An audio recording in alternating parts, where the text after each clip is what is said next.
Thank you for joining us for the Essence of the Week for August 14th, 2011.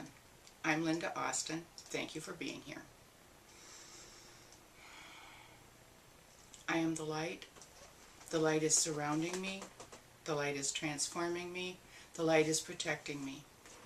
Divine love is flowing around and through me, solving and dissolving all situations for the good of all. A higher power is in charge of my life and only good can come through me. My mind is open. My heart is receptive, and miracles are happening right now. I consciously choose to raise my vibration to a place of truth and light.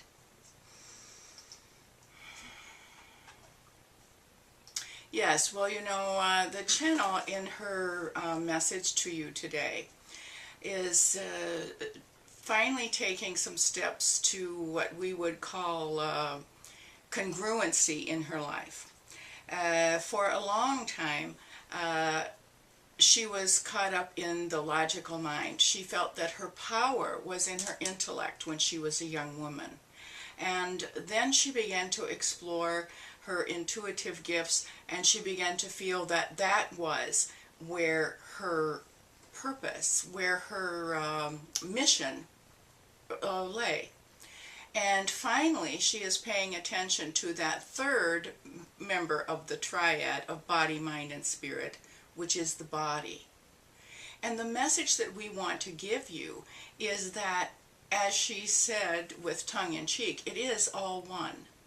Body, mind, spirit. Not any of those is greater than the whole.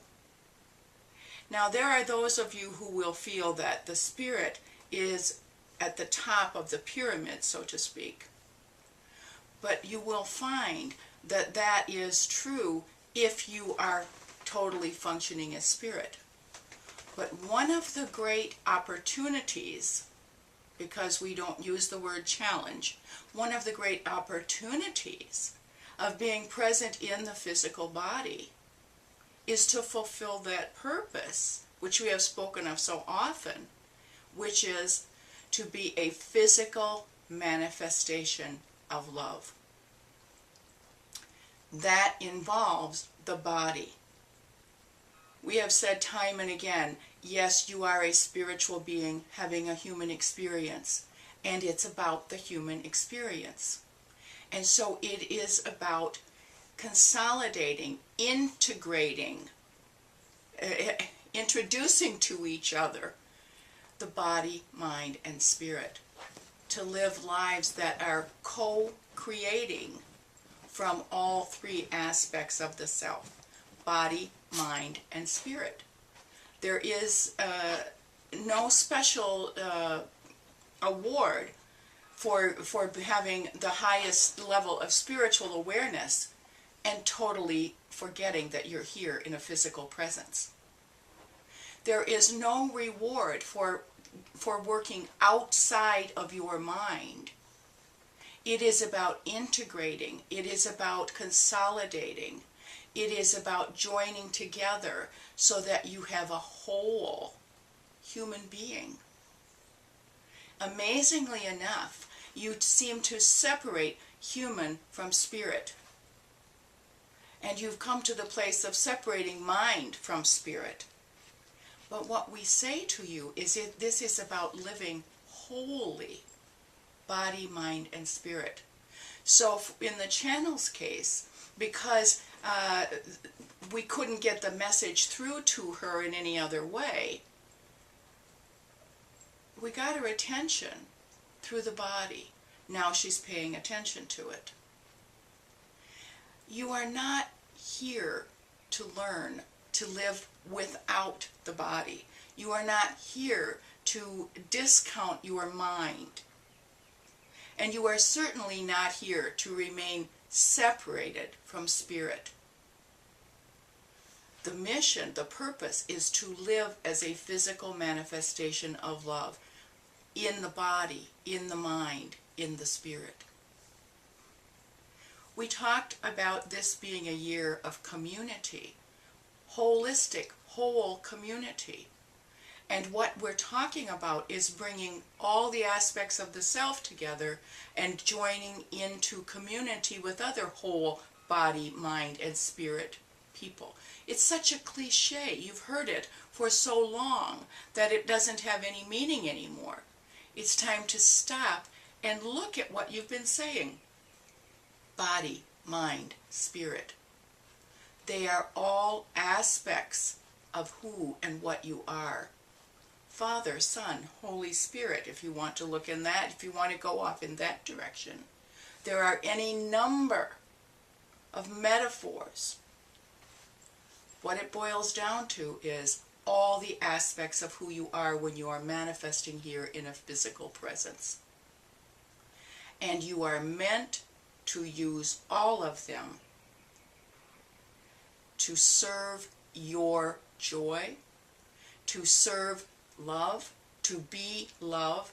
And if you don't love your body, if you don't love your mind, what difference does it make that you have a loving spirit? We will tell you, how does it serve anyone for you to deny your body, for you to deny your mind? No, you are here to be a model for others of the integration of those three aspects of the self, all coming together to be love, to manifest as love, again and again and again, to choose to be love from the body, the mind, and the spirit. One is not more powerful than the other when you are in this physical realm. They work together to create the whole. You cannot do what you came here to do if you separate any aspect of yourself. That is a great truth. And so often you forget it. You cannot function and do what you came here to do if you are only living from the spirit. You cannot do it if you are only operating from the mind. And you certainly cannot do it if you are only focused on the body. You need to bring all of you, all of the time, into the presence, into the now, to be present as the whole complete being that you are. So pay attention to where you are denying the self, any aspect of the self, where you are discounting the mind in all of its aspects, when you are discounting the body when it is giving you information relating to the other aspects. And by all means, listen to the spirit when it speaks to you. You are all that you are. And you are that because you were meant to be that. There is nothing that you brought into this physical existence that's extraneous. You need it all to do what you came here to do. And that is to be love, to be loving, to make the loving choice. And for very many of you, you could pay a little more attention to loving the body, not worshiping it, not glorifying it, but listening to it, paying attention to what it's saying to you. Really, really being in your body, mind, and spirit. Yes, we will close.